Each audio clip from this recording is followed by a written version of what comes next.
सभी को नमस्कार। एक जी क्लासेस आपका हार्दिक स्वागत करता है। कक्षा 11वीं विषय आज हम भौतिक विज्ञान पढ़ेंगे, जिसका जो अध्याय है प्रथम भौतिक जगत तथा मापन। आज हम कक्षा 11वीं का फिजिक्स का पहला पाठ पढ़ेंगे, भौतिक जगत तथा मापन। विज्ञान क्या है? तो प्रकृति के क्रमबद्ध तथा सुव्यवस्थित ज्ञान को विज्ञान कहते हैं। विज्ञान की दो शाखाएं हैं, जीव विज्ञान के अंदर प्राणी विज्ञान और दूसरा है वनस्पति विज्ञान। इसके साथ ही रसायन विज्ञान में अकार्बनिक रसायन और दूसरा है कार्बनिक रसायन। इसी प्रकार जो तीसरा है चिरसम्मत भौतिकी तथा आधुनिक भौतिकी। उसके बाद है भौतिक विज्ञान। भौतिक विज्ञान क्या है? तो भौतिक विज्ञान की वह शाखा जिसके अंतर्गत प्रकृति में होने वाली विभिन्न घटनाओं तथा उनके बीच होने वाली अन्योन्य क्रियाओं का अध्ययन किया जाता है, जिसे भौतिक विज्ञान कहते हैं।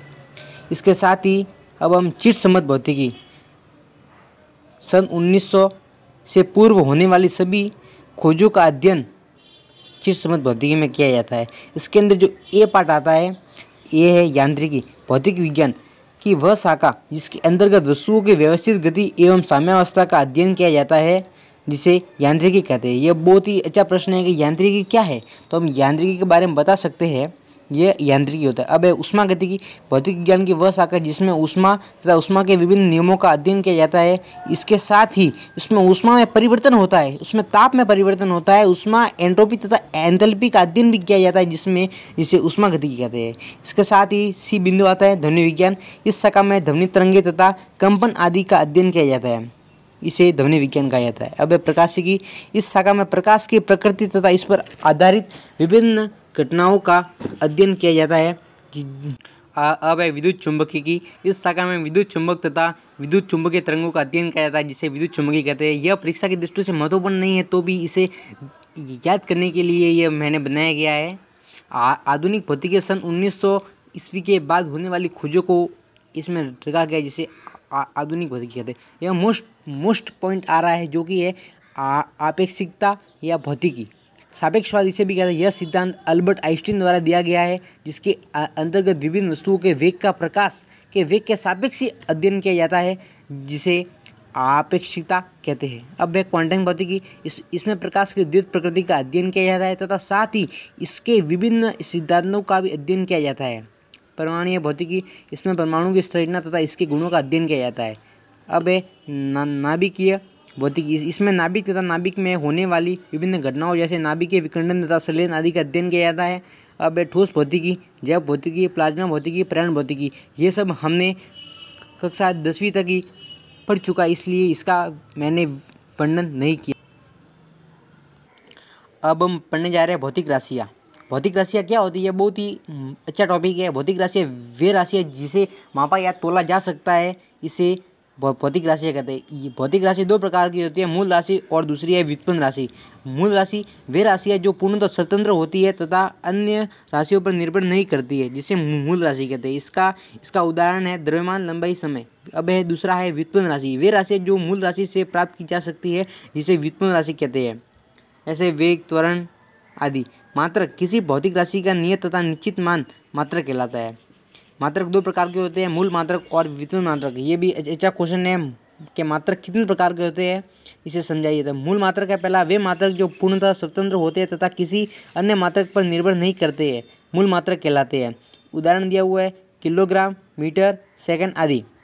अब है व्युत्पन्न मात्रक। वे मात्रक जो मूल मात्रकों से प्राप्त होते हैं, व्युत्पन्न मात्रक कहलाते हैं। एग्जाम्पल दिया हुआ है बल, कार्य आदि। इसी के साथ हमारा एक जी क्लासेस चैनल आप सब्सक्राइब करें और लाइक भी करें, क्योंकि इससे आपको जो मैं बता रहा हूँ वो बहुत ही अच्छे अच्छे टॉपिक बता रहा हूँ, जिसे आप पढ़कर कक्षा 11वीं में बहुत ही अच्छे नंबर से पास हो सकते हो, प्रतिशत बना सकते हो। मेरा केवल यही ध्येय है कि इससे विद्यार्थी पढ़ सके, प्रतिशत बना सके। अब हम पढ़ेंगे विभिन्न व्युत्पन्न मात्रक तथा इसके संकेत। भौतिक राशि क्या दिया है? बल का मात्रक न्यूटन होता है और इसका संकेत एन, इसे प्रदर्शित किया जाता है। संकेत अर्थात ऊर्जा कार्य जूल। दाब, इसका जो मात्रक होता है वो पास्कल होता है, इसे संकेत पी द्वारा दर्शाते हैं। शक्ति का मात्रक वॉट होता है। आवेश का कूलाम, विभवांतर का वोल्ट, धारिता का फैराड होता है। प्रेरक तत्व का मात्रक हेनरी, विद्युत फ्लक्स का वेबर, चुंबकीय फ्लक्स का टेस्ला होता है। विभिन्न मात्रक पद्धतियाँ भी होती है, जैसे कि सीजीएस पद्धति है, एफपीएस पद्धति है, एमकेएस पद्धति है और एसआई पद्धति है। फिर अंतर्राष्ट्रीय मात्रक पद्धति आती है, भौतिक राशियाँ। अंतर्राष्ट्रीय मात्रक पद्धति: द्रव्यमान किग्रा, लंबाई मीटर, समय सेकंड, विद्युत धारा एम्पियर, पदार्थ की मात्रा मोल, ताप केल्विन। इसे आप केवल पढ़ सकते हैं। पूरक मात्रक है सामान्य कौन, रेडियन, ठोस कौन, स्टेट रेडियन, एसआर। ये बहुत ही अच्छा टॉपिक है। पूरक मात्रक कौन कौन से, सामान्य कौन, ठोस कौन, स्टेट रेडियन और रेडियन। इसे आरएडी और एसआर द्वारा प्रदर्शित किया जाता है। अब परिभाषा आएंगी। एक एम्पियर क्या है? किन्हीं दो धारावी चालकों द्वारा एक दूसरे पर लगने वाला चुंबकीय बल। I1 I2 बराबर IA, अर्थात निर्वात में एक दूसरे के समांतर किन्हीं दो चालक तारों को इकाई दूरी पर रखा जाए तो इसमें समान परिमाण की धारा समान दिशा में प्रवाहित करने पर इनके बीच एकांक लंबाई पर लगने वाले चुंबकीय बल 2 × 10⁻⁷ के बराबर हो तो प्रत्येक चालक में प्रवाहित धारा 1 एम्पियर के बराबर होगी। यह परीक्षा की दृष्टि से महत्वपूर्ण क्वेश्चन है। इसी के साथ अगली वीडियो में मिलने के लिए AKG क्लासेस को सब्सक्राइब करें, लाइक करो और किसी भी प्रकार का डाउट हो तो मुझे आप कमेंट के द्वारा बता सकते हो। और इसी के आगे जो नेक्स्ट वीडियो है वो मैं डिस्क्रिप्शन में इसकी लिंक डाल दूंगा, वहाँ से आप कॉपी कर इस अध्याय को संपूर्ण रूप से आप पढ़ सकते हो। इसकी तैयारी करें। Stay safe, stay home. Corona काल में सभी का ध्यान रखें। एक केल्विन की परिभाषा पढ़ेंगे। एक केल्विन क्या होता है? जल के अतिरिक्त बिंदु पर ताप का 1/273वां भाग एक केल्विन कहलाता है। यह अच्छा प्रश्न है कि एक केल्विन क्या है। एक मोल पदार्थ की वह मात्रा जिसमें उपस्थित अणुओं की संख्या आवोगाद्रो संख्या के बराबर होती है। यह प्रश्न है कि आवोगाद्रो संख्या का मान क्या होता है? 6.02 × 10⁻23 एक मोल कहलाता है। एक रेडियन किसी वृत्त की त्रिज्या के बराबर चाप की वृत्त के केंद्र पर बनाया गया कोण एक रेडियन कहलाता है। ये देख लीजिए, वृत्त है, वृत्त में कोण बराबर चाप बटा त्रिज्या होती है। इसमें एक त्रिभुज का निर्माण किया गया है। ये आवेश दिया हुआ क्यों?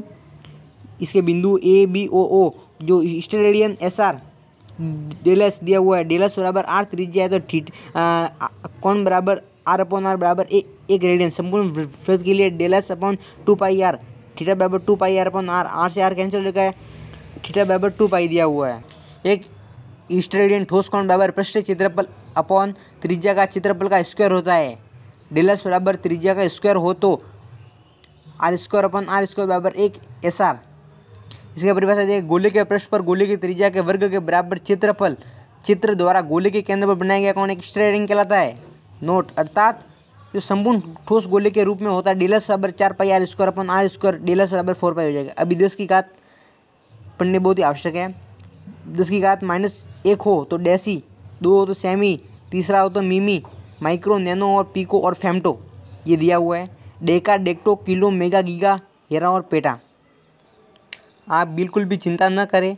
मैं अगली वीडियो में जो भौतिक राशियाँ उसको कैसे ज्ञात करते हैं, भौतिक राशियाँ 40-50 है इनकी संख्या लगभग, तो मैं आपको सरल आसान विधि में बता दूंगा।